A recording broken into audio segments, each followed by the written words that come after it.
isku tiirsado hadba kiinata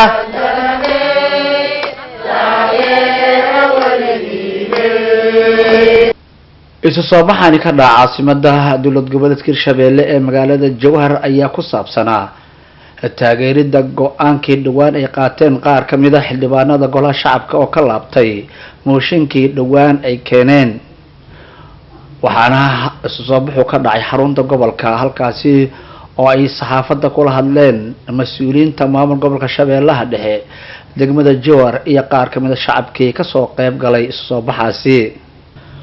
waa kuwana qaar ka mid ah shacabka ku nool magaalada Jowhar oo aragtidooda ku aadan mooshinkaasi hore loo keenay kadibna dib loola laabtay ka hadlaya waxa way marna waana laga nixi marna waa faraxsanna waana laga nixiyano waxay yireen wixii horaan soo qabteen wax kama jiraan wala xala baabiina hadana waana farxiyeen waxaan aad oo dareeyayna ummadii garatay mooshinkii la keenay ummadaas inaan taageerna maahan u nimid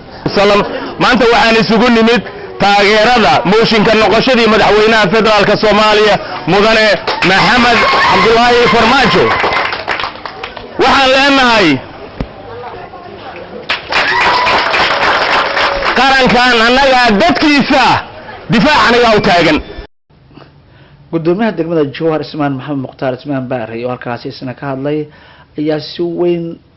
uga hambalyeeyay mas'uuliyiinta dowladda federaalka Soomaaliya iyo xildhibaanada golaha shacabka go'aanka geesinimada ay qaateen caasimada magaciisii Hirshabelle waxay u soo banaan baxday inay soo dhaweeyaan garashadii ay garteen xildhibaanada qaranka inay ka noqdaan mooshinkii waxa halkaasi ugu dambeyntii ka hadlay xogayaha guud ee gobolka Shabeellaha Dhexe Ibrahim Beesh iyo sidoo kale waxaa isna halkaas ka hadlay gudoomiyaha ku-xigeenka gobolka Shabeellaha Dhexe dhinaca amniga Maxamed Sugaal waxayna labaduba si weyn uga hambalyeeyeen go'aankii geesinimada lahaa ay qaateen madaxda ugu sareysa dalka laguna soo afjaray khilaafkii uu dhaliyay mooshinka qaar ka mid xildhibaanada baarlamaanku ay keeneen ugu horeen waxaan hambalyo iyo bogaadin u dirayaa wakiilada iyo shacabka Soomaaliyeed oo gartay xilligan inaysan ku habooneen inay mooshin la keeno oo aan dib u laabano bacdama ay shacabkoodii ka fakareen wakiilnimadoodii maanta waa u ansaxday